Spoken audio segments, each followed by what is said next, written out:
Ekonomies met die waarheid, Jakobus 5 vers 12. Wanneer ons nuus kyk, is ons maar al te bewus van die kans dat ons 'n rad voor die oë gedraai word deur die media. Daar is soveel fake news of fopnuus of pespos en artikels, dat het moeilik raak om die ware Jakob van die verdigsels te onderskei. It says here you can't trust anything on Facebook. You deleting your account? No, I'm posting it on Facebook. Hoe onderskei mense vandag se tyd tussen die waarheid en die leuen? Hoe weet mens wanneer iets 'n halwe waarheid is, of net 'n fopspul? Is dit moontlik? Ons word so gebombardeer deur mense se opinies, wat as die waarheid voorgehou word, dat selfs nonsens begin klink soos die ware Jakob. If he begins with, when I was your age, get ready for some fake news, waarskynlik die dogtertjie haar maatjie toe hulle haar oupa besoek. Om mense te bevraagteken het die norm geword, maar as iets op die internet verskyn het, moet dit mos die waarheid wees, of hoe? Ignore that. Social media tells me that the truth is a conspiracy to keep us in our place. Ons het geneig geraak om dinge te glo wat ons op sosiale media raak lees, in plaas daarvan om dit met 'n knypie sout op te neem. Ons is so gewoond geraak aan allerlei samensweringsteorieë dat dit moeilik is om feite van fiksie te onderskei. Goeie argumente wat selektief met die waarheid te werk gaan, maak dit mens later nie meer weet wat om te glo nie. Dit is seker die teken van ons tyd dat alles bevraagteken sal word. Van kleins af leer kinders hoe om kreatief met die waarheid te werk te gaan. It's not a lie, mom, it's virtual reality. Die realiteit is dat almal daardie bose vermoë aangeleer het en dit ook dikwels gebruik om uit die moeilikheid te kom. Die seun verduidelik aan sy pa om liewers nie langer met sy huiswerk moet help nie. I can't ask you about history anymore. My teacher thinks I'm a pathological liar. Hoeveel keer het ons nie 'n soortgelyke scenario gesien of self uitprobeer nie? What? Whoa, hey, golf. No, I'm not on the golf course. I'm in a meeting with clients. For real, and you standing right behind me, aren't you? Slim vang sy baas. Leens het die nare gewoonte om jou in die steek te laat op 'n ongerieflike tyd. As moderne mense het ons so gewoond geraak dat mense oop vir jou lieg en bedrieg, dat ons geleer het om nie alles wat gesê word is die waarheid te glo nie. In party beroepe word leuns gesien as noodsaaklik en eerbaar. Son, chronic lying can be very harmful. It can lead to a career in politics, waarsku die pa sy seun.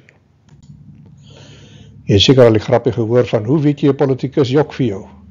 Sy lippe beweeg. Party politikuste gee voor om net partykeer te lieg, so asof dit meer aanvaarbaar behoort te wees. Dit maak egter dat jy nooit niks kan glo wat so iemand vir jou beloof nie.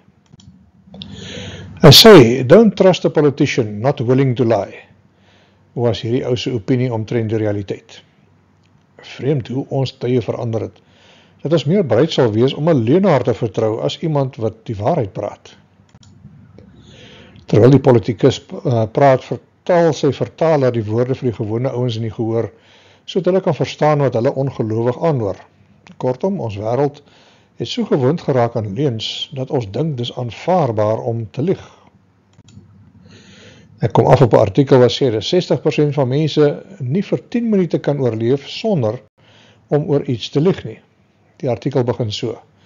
Daar's 2 dinge wat jy verseker kan sê omtrent die mens. Ons duime kan ons goed gebruik as gereedskap. En tweedens, ons is almal groot vet leuenaars.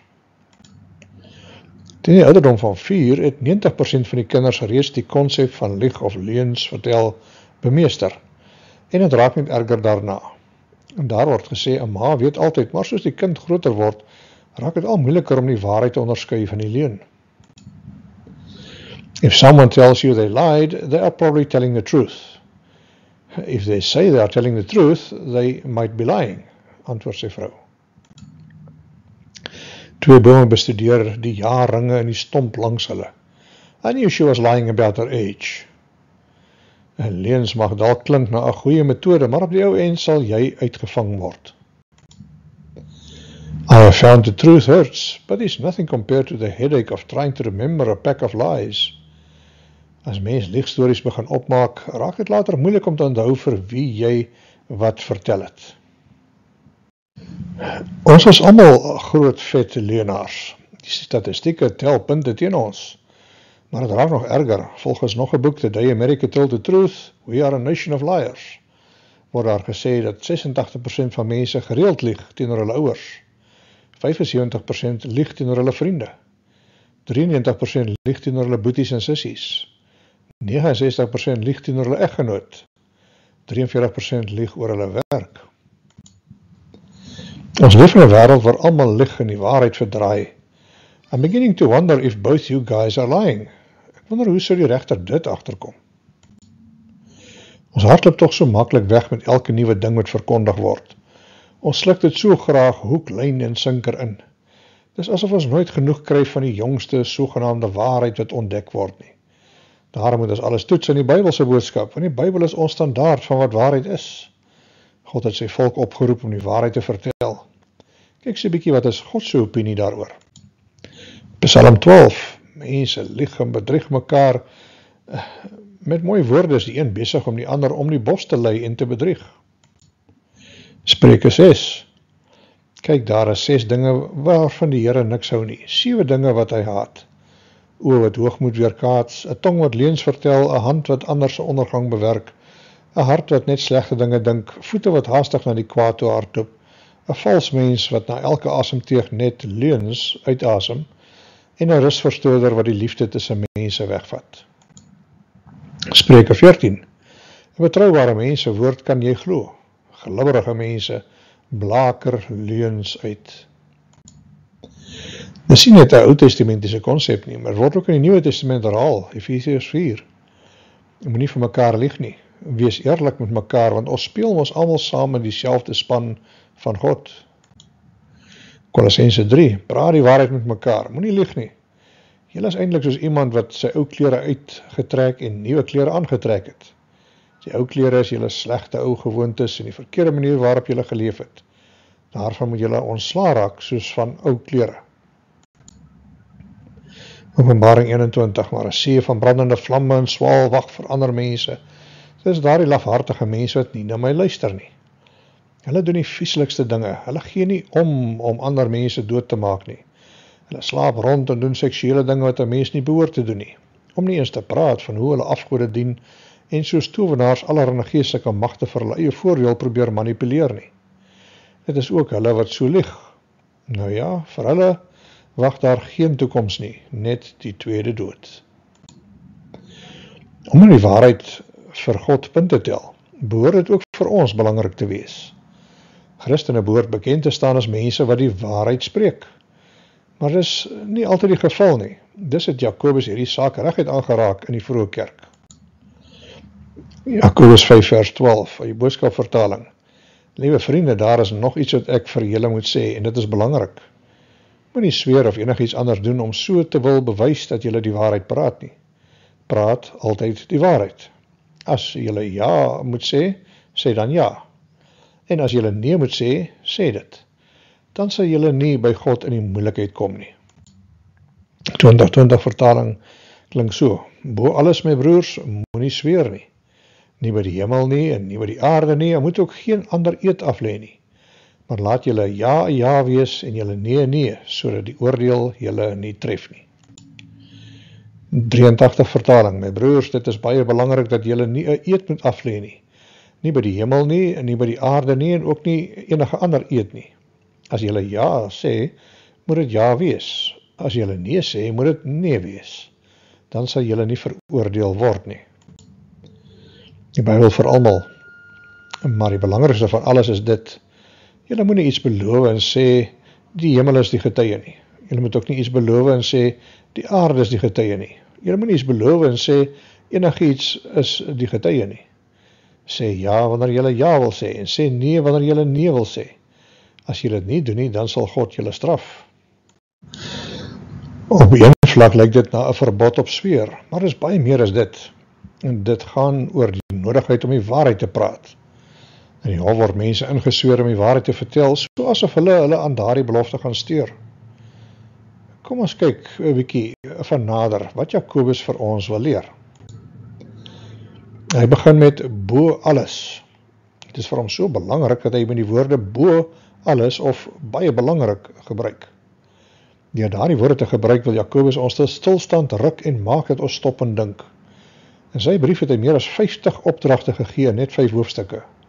Maar daar is net een ding wat hy die woorde bo alles gebruik. Waarom was dit so belangrik? Iemand wat met studente gewerk het, vertel dat hy gedurig die moeilike ding beleef dat dissiplinêre stappe gemaak moet word wanneer jong mense die reëls van die groep verbreek. Hy het al alles gesien, elke soort van seksuele sonde, elke vorm van bedrog of leuns, elke manier waarop die reëls gebuig of gebreek is. Maar hy sê ook dat leuns die grootste aanvaarbare ding geword het vandag. Ons aanvaar dit, ons duld dit, ons verwag dit. Almal lieg en daar word die hele tyd gelieg. Dis nie net politikuste wat dit reg kry nie. Leuns word gebruik om sondes toe te smeer. Sy gevolgtrekking klink so. Jy kan nie 'n leenaar help nie. Jy kan nog iemand help wat sukkel met enige sonde, solank as wat hulle die waarheid vertel, maar jy kan nie 'n leenaar help nie, want jy kan niks vertrou wat hy vir jou vertel nie. Miskien is dit hoekom Jakobus die frase bo alles gebruik het. Sonder waarheid in ons gesprekke kan jy niks vertrou wat iemand vir jou sê nie. I swear to tell my truth, my whole truth, and nothing but my truth. Maar dan gaan Jakobus voor deur die oorsprong aan te raak. My broers. Partykeer as ons die woordjie broer sien in die Nuwe Testament, lees ons vinnig daaroor asof dit onbelangrik is. Amper soos 'n stopwoordjie soos of yani in Arabies. Die Griekse woord wat ons vertaal met broer beteken die een wat gebore is uit dieselfde baarmoeder. Nou ek het 3 broers, Chris en Arie en Charlie, en ons is almal gebore vanuit dieselfde baarmoeder, dieselfde ma. Dit is ook waar op 'n geestelike dimensie. In God se familie is ons almal gebore vanuit dieselfde geestelike baarmoeder. Ons is geestelike broers en susters van mekaar. Hierdie verhouding is groter as enige status. Dit wat jy bereik het in die lewe, jou ras, jou etniese agtergrond, jou geld, jou opleiding, jou talente, jou taal, jou kultuur, jou ouderdom, jou geslag, of enige van die dinge wat ons menslike ras verdeel in verskillende groepe. Jesus verklaar in Johannes 14, Ek is die weg en die waarheid en die lewe. Niemand kom na die Vader toe behalwe deur my nie. En dan beland hy voor Pilatus. Is u dan tog 'n koning? Het Pilatus gevra. Jesus antwoord hom, u sê dat ek 'n koning is. Hiervoor is ek gebore en hiervoor het ek na die wêreld gekom, om oor die waarheid te getuig. Elkeen wie se bestaan in die waarheid gegrond is, luister na my stem. Pilatus sê toe vir hom, wat is waarheid? Pilatus, wat die regter van mense was, het nie eens die waarheid erken wat voor hom gestaan het nie.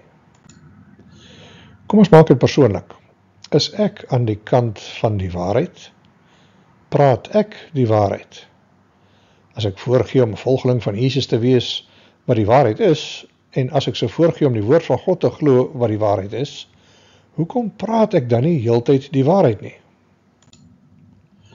Ons lewe in 'n wêreld propvol leuns. Christene behoort juist die mense te wees wat die waarheid spreek, die mense wie se spraak nie vertrou kan word nie. Dis die normale implikasie van die woord broers, maar dan raak Jakobus die hart van die saak aan. Moenie sweer nie, nie by die hemel nie, en nie by die aarde nie, jy moet ook geen ander eed aflê nie. As Jakobus die woord sweer gebruik, praat hy nie van vloekwoorde of seksueel gelaaide taal gebruik nie. Dis nie 'n verbod teen ongesonde spraak nie. Jy kan dit kry in ander verse soos in Efesiërs 4 en 5. Vuil taal is lelik en pas nie by Christen nie. Maar dis nie wat Jakobus se gedagte het in hierdie vers nie. Jakobus dink aan sweer in die konteks van om 'n eed af te lê, om te waarborg dat jy die waarheid praat, soos wat in 'n hof sou gebeur. Sweer jy om die waarheid te vertel, die hele waarheid en niks anders as die waarheid nie? Die Jode was nogal goed geweest daarmee om allerlei beloftes te maak tydens verskillende okasies. Partykeer het hulle God se naam gebruik om belaglike beloftes te maak. Moses waarsku hulle daarteen in Levitikus. Julle mag nie steel nie, julle mag nie lieg nie, julle mag nie as volksgenote mekaar nie bedrieg nie. Julle mag nie in my naam 'n vals eed aflê en so die naam van julle God ontheilig nie. Ek is die Here. Let op die woord vals. Die Here sou beloftes maak om dit of dat te doen en dan dit probeer waarborg deur God se naam in te roep in die belofte. Maar in die meeste gevalle het hulle geen intensie gehad om die belofte te hou nie.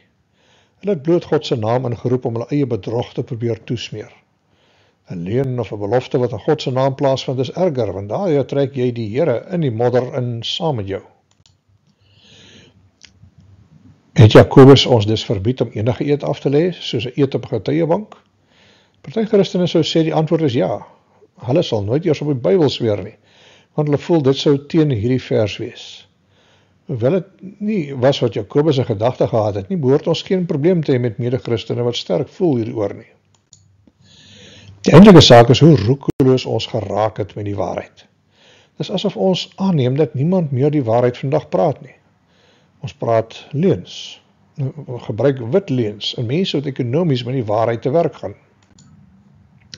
Dus hoekom ons dinge byvoeg soos, ek sweer op my ma se graf. Ek het geen idee wat dit beteken nie, behalwe dat die spreker dink dit behoort 'n waarborg te wees dat hy nou geglo gaan word. As iemand egter die waarheid praat, het jy nie jou ma se graf nodig daarvoor nie. Wat op aarde het haar graf enigstens te doen met my vermoë om die waarheid te praat? En daar is nog goed waarby ons sweer. Ek sweer by die Here, dis nie ekie, of ek sweer by alles wat heilig is. Of ek sweer op 'n stapel Bybels, of kruis my hart en hoop om te sterf, of ek roep God as my getuie in. Miskien soos 'n bietjie geskiedenis ons help om dit beter te verstaan. In sy mees basiese vorm het 'n Joodse eed bestaan uit 3 dele. Eerstens het jy beloof, tweedens het jy God ingeroep as 'n getuie daarvan, en derdens het jy verklaar dat God jou maar kan straf as jy nie jou belofte sou hou nie. Dit het die eed baie ernstig gemaak. Om rondom daardie probleem te kom, het die Jode 'n manier gevind om 'n eed te sweer wat nie God se naam betrokke maak nie. Hulle sal dan eerder sweer by die hemele, of by die aarde, of by die troon van God, of by die hare op hulle kop. Jesus noem daardie voorbeelde in Matteus 5. Die gedagte was dat hulle 'n belofte wou maak met geen intensie om dit na te kom nie. Maar hulle wou ook nie vir God daarby insleep nie, dus het hulle gesweer by iets anders as in God se naam. Do I have to tell the whole truth, Your Honor? This Bible is an abridged version. Enige verskoning om nie die waarheid te praat nie. Yes, I once swore my love for him. Now I just swear at him, verduidelik die vrou aan die huweliksberader. Miskien lei dit 'n klokkie vir jou vanuit jou kinderjare, waar jy gehoor het hoe kinders 'n eed aflê of beloof om iets te doen. Hulle sal sweer by Troosbop Nannies Kapella, terwyl hulle vingers agter hulle rug kruis wat daardie belofte ongedaan maak. Ons lieg sonder om te blik of bloos terwyl ons voorgee om die waarheid te vertel. Dis wat die Jode gedoen het. Hulle het beloftes en sweer gebruik as 'n aanvaarbare manier om teenoor mekaar te lieg. Baie mense dink om te lieg is nie eens verkeerd nie, maar God vat ons woorde ernstig op en luister na wat ons sê en of ons sy naam noem of nie. Miskien het jy hierdie liedjie in die sonnaskool of die kinderkraans gesing. Op as mondjie wat jy sê, daar's 'n Vader in die hemel en hy sien op die aarde neer, op as mondjie wat jy sê. En dis die punt wat Jakobus probeer maak. Moenie beloof om die waarheid te vertel nie. Moenie sweer dat jy nou die waarheid vertel nie. Vertel net die waarheid. Om te lieg is 'n gladde afdraand. Die een leuen lei tot die volgende een en daar is geen einde aan nie. Ons dink aan Petrus wat gelieg het teenoor die diensmeisie in die binnehof van Kajafas, net nadat Jesus gearresteer is. Hy het ook gelieg vir die omstanders en moes toe ook lieg teenoor die mense omtrent Malchus se oor wat hy met die swaard afgekap het. 3 maal het hy ontken dat hy Jesus geken het. Hy het gelieg om sy bas te red tussen al die mense en soldate rondom die vuur. Toe die haan gekraai en Petrus het onthou dat Jesus gesê het dat hy hom sou verloon. In teenstelling daarmee staan die eenvoud van die waarheid. Jy hoef nie rekord te hou van al jou leuns om in die moeilikheid te bly wanneer jy die waarheid vertel nie. A single lie discovered is enough to create doubt in every truth expressed. Maar laat julle ja 'n ja wees en julle nee 'n nee. As jy bedoel om ja te sê, sê dan ja. As jy eintlik bedoel om nee te sê, sê dan nee. Moenie die mense rondom jou aan die gis hou oor wat jou woorde eintlik beteken nie. Daar is veel te veel sulke passiewe, aggressiewe gehum en geha in die wêreld, valse beloftes, of beloftes met 1000 kondisies, of miskien dit, of miskien dat. Ons is bekend met mense wat vir ewig besluiteloos is voordat hulle tot 'n slotsom of besluit kom. En dit kan dalk gelykgestel word aan mense wat ja en nee probeer sê tegelykertyd. Ons het dit al vervolmaak in Afrikaans met die woord ja nee. Is dit dan ja of is dit nee? Wat is die punt wat Jakobus probeer maak? Praat die waarheid. Sê wat jy bedoel en bedoel wat jy sê. Dit is oké om nee te sê. Partykeer is dit die slimste ding wat ons kan doen, maar ons sukkel om nee te sê vir mense. Miskien omdat ons bang is, hulle gaan minder van ons hou, of dalk kwaad word vir ons. Dis maak ons verskonings, ons sleep ons voete, ons sê ja, sonder om ons hart, dat ons hart daarin is. Of ons sê nee en begin dan dadelik verskonings maak. Geen wonder, mense wil ons nie vertrou nie. In ons moderne kultuur het ons so gewoond geraak daaraan dat mense nie die waarheid vertel nie, dat ons almal se woorde met 'n knippie sout opneem. Ons kan op niemand meer staat maak nie. As die Arabiere eers boekra of inshallah byvoeg by hulle beloftes, het jy seker genoeg rede om jou hand in die lug op te gooi en te sug. Leë beloftes inspireer niemand nie. Ons word daagliks gebombardeer met fake news, fopnuus, verskuilde waarhede en wit leuns sodat ons verwag dat mense gaan probeer lieg vir ons. Mense soek daarna en hoor wat hulle graag wil hoor. Die waarheid het onpopulêr geword. Almal wat al kinders grootgemaak het, sal weet watter gesukkel dit is om die waarheid uit hulle te kry. Partykeer voel ons om in frustrasie uit te roep, praat tog net een keer die waarheid. En beide partye weet dis leuns, maar niemand wil kop gee nie en probeer dit steeds as die waarheid voorhou. Dis nie ekkie. Het jy die sjokoladekoek geëet, wil ma weet, terwyl haar kroos met sjokolade ring om die mond dit ewig ontken. Nie, ek weet van geen sout of water nie. Hierdie vers gaan nie daaroor om 'n eet in 'n hofsaal af te lê nie, en die meeste van ons sal seker nooit in so 'n posisie beland dat ons dit hoef te doen nie. Ons het egter almal sepies op TV gekyk van hoe mense eet sweer op TV en dan lig dit die sop soos pad. Jakobus raak 'n vlak aan wat dieper gaan as dit. Hy wil hê ons moet mans en vroue word wat bekend staan as mense wat die waarheid vertel. Most truths are so naked that people feel sorry for them and cover them up, at least a little bit. Of dalk stem jy saam met Khalil Gibran se woorde. A truth can walk naked, but a lie always needs to be dressed. The naked truth is always better than the best dressed lie. Is seker 'n ander manier om dit te sê. Ons probeer die waarheid sagter maak met uitdrukkings soos ek gaan nou baie eerlik met jou wees, of kan ek nou bietjie reguit met jou praat? Maar as ons altyd eerlik is, hoef ons nooit daardie woorde te gebruik nie. So waar as padda maneldra begin ons met die eetaflegging. Maar as ons stadsjapies paddas geken het, sou ons geweet het dat hulle nie manelpakke aan het nie. Die standaard antwoord is eenvoudig en uitdagend. Vertel maar net die waarheid elke keer. Laat jou lippe net waarheid uitspreek, nie valse dinge nie, geen leuns nie, geen heuning om die mond smeerdery nie, geen wit leentjie nie, geen slim verskonings nie, geen misleidende verduidelikings nie, praat maar net die waarheid. Dan eindig Jakobus met 'n waarskuwing, sodat die oordeel julle nie tref nie.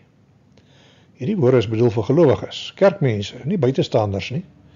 Onthou, Jakobus skryf vir sy broers en susters in die Here, nie die heidene daar buite wat nie van beter weet nie. Hy gee dus hierdie waarskuwing aan mense soos ek en jy. Wanneer ons lieg, beland ons onder die oordeel van God. Eendag sal ons almal met rekenskap gee van elke ydelle woord wat ons gepraat het. Deur ons woorde sal ons vrygespreek word of deur ons woorde sal ons veroordeel word. In 'n wêreld wat oorgegewe leef aan leuns, misleiding en oneerlikheid, staan iemand wat die waarheid praat uit in die skare. God seën diegene wie se woord hulle eer is, wie se beloftes iets beteken, wie se ja, ja beteken en wie se nee, nee beteken.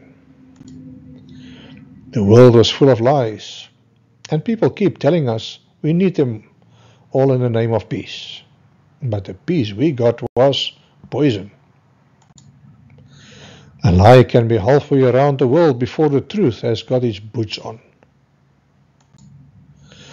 Wat by ons monde uitkom, maak saak, want ons dien 'n God wat nie kan lieg nie. Leuns is nie deel van sy persoonlikheid nie. Ons God lieg nie, want hy kan nie lieg nie. As ons voorgee om sy kinders te wees, behoort ons dan nie te lewe volgens sy standaard nie? In die koerante en digitale nuus lees ons dikwels van geestelike leiers wie se seksuele sondes toegesmeer word of bedek word deur die sisteem. Onder die dekmantel van kerklike autoriteite, daardie leiers hulle beloftes verbreek en jong mense misbruik. Daardie skandale word soveel meer opgeblaas omdat die toesmeer daarvan dikwels eers maande of jare later aan die lig gekom het as die waarheid ontbloot word.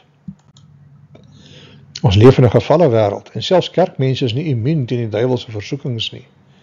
Die oordeel is op pad en het al klaar gearriveer vir baie. Die geloof van miljoene mense is al geskit weens die skandale wat op die lappe gekom het, omdat ons gedink het ons kan hulle vertrou, wat ons in die naam van Christus bedien. Ek onthou my ontnigtering toe een van my vriende as kerkleier met die skriba van sy kerk gelol het. Maar meer nog, hy het van sy vrou geskei en die sekretaresse in die pastorie ingeneem met volle goedkeuring van die gemeenteleiers. Hy is steeds predikant van daardie gemeente terwyl sy vrou en kinders weggejaag is, beswadder is, gekritiseer is deur lidmate en gesien is as die varke van die verhaal. Geen wonder daardie kinders het besluit om eerder die kerk en God te verlaat nie. Met slim woordjies en baie invloed kan mense doen net wat hulle wil.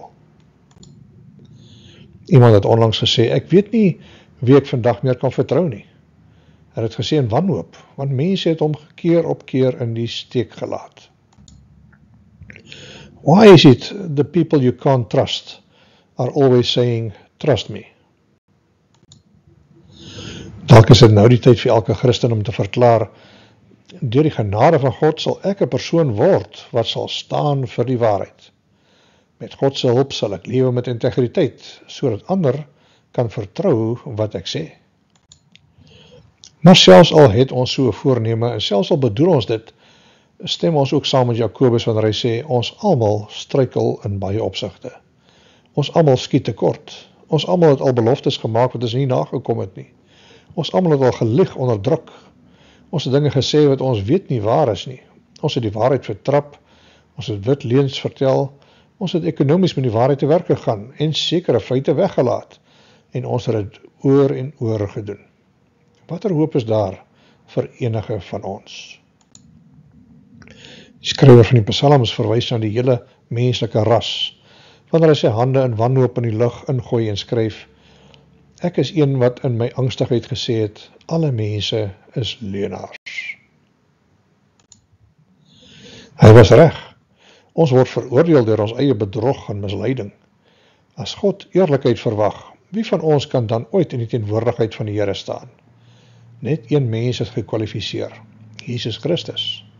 Hy was die enigste eerlike man wat nog ooit geleef het. Hy het nooit gelieg nie, nooit die waarheid gerek nie, nooit mense mislei nie.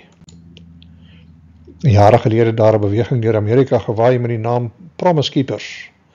80.000 manne het tydens 'n saamtrek beloof om manne van integriteit te wees. Dit was 'n beweging wat baie mans gehelp het, maar daar is steeds net een Promise Keeper, Jesus Christus. Die res van ons is almal leuenaars. Dis hoekom ons Jesus nodig het. Hy het die waarheid gepraat, want hy is die waarheid. Hy het nooit gevloek nie, selfs al is hy vervloek om te sterf deur God die Vader. Hy het 'n vloek geword vir 'n vervloekte mensdom weens sonde. Hy wat nooit sonde gedoen het nie, het sonde geword vir ons. Hy wat nooit godlasterlik was nie, is behandel soos 'n godslasteraar. Hy het gesterf vir die moordenaars wat hom vermoor het. John Newton, wat die lied Amazing Grace geskryf het, was 'n slawehandelaar voor hy tot bekering gekom het. Hy het homself die Afrika godslasteraar genoem.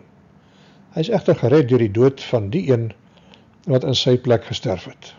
Jou enigste hoop in lewe en dood is in die kruis van Jesus Christus. Nie langer uitstel of jouself sê ek verdien dit nie, jy is reg, jy verdien dit nie. Dis hoekom jy na Jesus toe moet kom terwyl daar nog tyd oor is. Hy skryf die volgende: I am not the man I ought to be. I am not the man I wish to be. And I am not the man I hope to be. But by the grace of God, I am not the man I used to be. Johannes 1 stel dit so, en die woord het vlees geword en onder ons kom woon, en ons het sy heerlikheid aanskou, 'n heerlikheid soos die van die unieke seun van die Vader, vol genade en waarheid. Jesus het aarde toe gekom, vol van genade en waarheid. Om Jesus te ken is om die waarheid te ken. Om Jesus te volg is om waarheid te volg. Om in Jesus te glo is om in die waarheid te glo. Om Jesus lief te hê is om die waarheid lief te hê. Dis hoekom het so belangrik is vir ons om die waarheid te praat. Ons ken die waarheid. Ons het die waarheid geglo. Ons het onsself aan hom toegewy as gevolg van die waarheid. Daarom moet ons mense word wat die waarheid waardig is. Wanneer sal al die gelieg en die leuns eindig? Wanneer God sy kinders besluit om die waarheid te praat. There's a price to pay for speaking the truth. There is a bigger price for living a lie. Here, kom asseblief met u genade en wysheid en vul ons met u krag, sodat u waarheid alle valsheid uit ons lewens verdryf. Ons wil graag staan vir die waarheid en so ook die waarheid praat. Mag ons lewens sigbare getuies wees as mense wat nie net die waarheid ken nie, maar mense wat vertrou kan word, omdat ons altyd die waarheid praat. Amen.